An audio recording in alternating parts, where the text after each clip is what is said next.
Hello friends, welcome to today's video. Today we are discussing the important topic which is the delegation.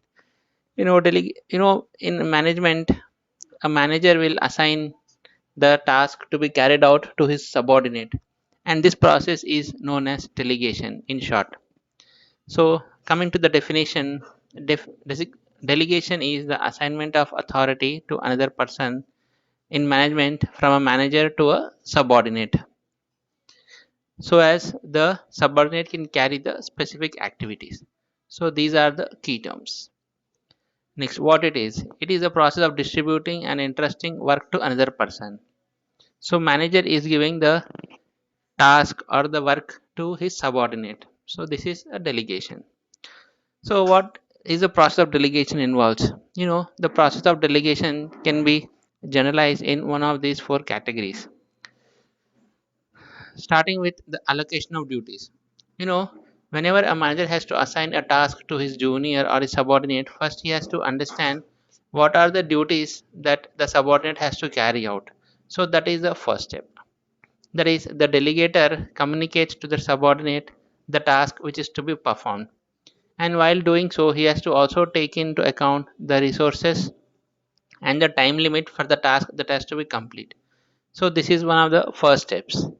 Next, once he has identified the duties and the resources and the time frame, then what he has to do is he has to delegate his authority. That is important. That is, in order for the subordinate to perform the task, the authority is required. So the required authority is granted to the employee. So this authority is granted to the subordinate by the manager. So this is the second step. First you identify the duties and allocate the duties. Next you allocate the then you delegate the authority to your subordinate. Then after you have given the authority, delegated the authority, the next step is the assignment of responsibilities. That is, when the authority is delegated, the subordinate is assigned with the responsibility of the task. First the authority has to be delegated, then with that the responsibility is given. You have to understand that responsibility itself cannot be entirely delegated. A manager must still operate under equal responsibility to the delegated authority. So what it means is authority is delegated, whereas responsibility as such, it authority cannot entirely be delegated. So this is a key term to remember. Authority can be delegated, whereas responsibility cannot be entirely delegated. Whenever a manager delegates the task or delegates the authority, the responsibility of the completion of the task still lies with the manager or the person who is delegating. So that is what here it says. A manager must still operate under equal responsibility to the delegated authority. The responsibility lies with both the subordinate and the manager. So this difference you have to remember. This is a key term. Next, once you have assigned responsibility, next is the creation of accountability. Accountability will automatically be created when the responsibility is assigned. In the previous video I have told you about the definitions of the authority, responsibility and the accountability. So at the completion of the delegation process, it is essential that the manager creates accountability. So in the previous video I told the definition of accountability. That is, whenever accountability is given, that means he is answerable for that. That is, the subordinate must be answerable for the task for which he has been authorized to carry out. So that is the definition of accountability. So this is the general process of assigning the delegation. That is, first he has to identify the duties, next he has to delegate the authority so that the subordinate can perform the task.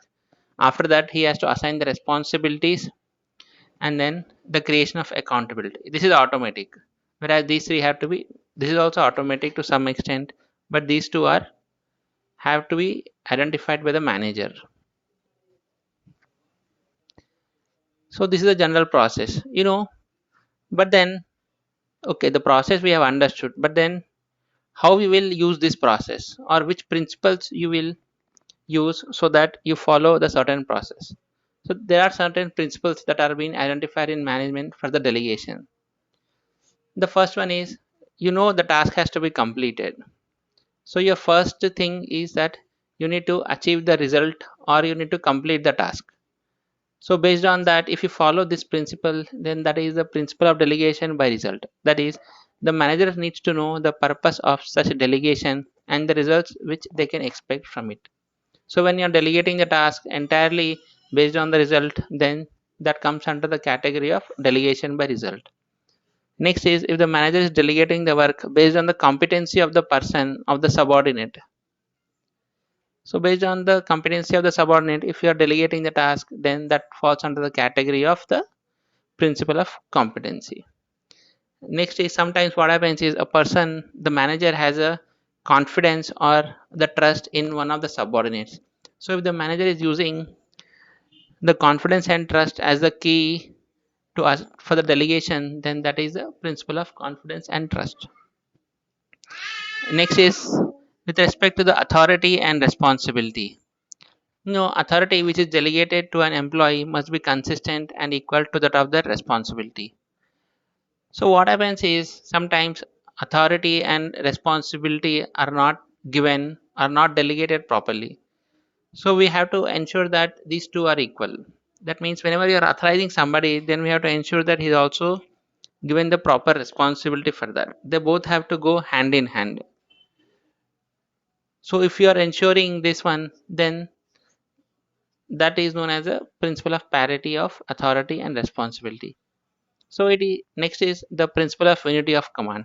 That is, whenever you are delegating a task, then you should ensure that your subordinate is only listening to you. In my previous videos also, I have shared this process of unity of command. This is important in organizations. That is, a subordinate should have only one boss. So if you are following these principles, then you can choose any of the principle which is suitable to the task or to you and to your subordinate. Then accordingly you can assign, then accordingly you can delegate the task. There is no hard and fast rule as to you should follow a fixed principle. You can also do a mix match, and generally in practicality also there is always a mixture of either of some of these principles. Next, so what is the advantages of delegation? We have understood that delegation is a must in management. So what are the advantages of it? It increases the effectiveness and the efficiency of the organization or the employees. So this is the key term for achieving the results, for achieving the goals of the organization. That means all the process and all the delegation process has to be efficient. So that is what it does. Delegation increases the effectiveness and efficiency. It also ensures that the resources are managed more efficiently. So here resources can be human resources because we are delegating. So this is also one of the advantages. Next is, once you delegate the authority, then what happens is, the subordinates are able to make decisions and perform tasks faster. So these two are another advantages. Once the delegation is done, that means this will come automatically. The subordinates will be motivated, which in turn results to making the good decisions, and they will also perform the task faster. Next is, it also helps in the team building exercises. Then it also helps to enhance the employee's capability and develop the skills of the employee, because the manager is giving the authority and responsibility for the subordinate to work. Then subordinate can to some extent work independently by himself. So when he works independently, that means his capabilities and his skills will be developed. So these are some of the advantages of delegation. But it's not that delegation has only the advantages. There are also certain disadvantages that delegation has. Delegating the work to a subordinate who is not efficient or who doesn't want to work, but still the manager is forcing the subordinate to work or to complete the task, then that will lead to inefficiency. So that is what delegation, sometimes that is wrong delegation, can lead to the inefficiency.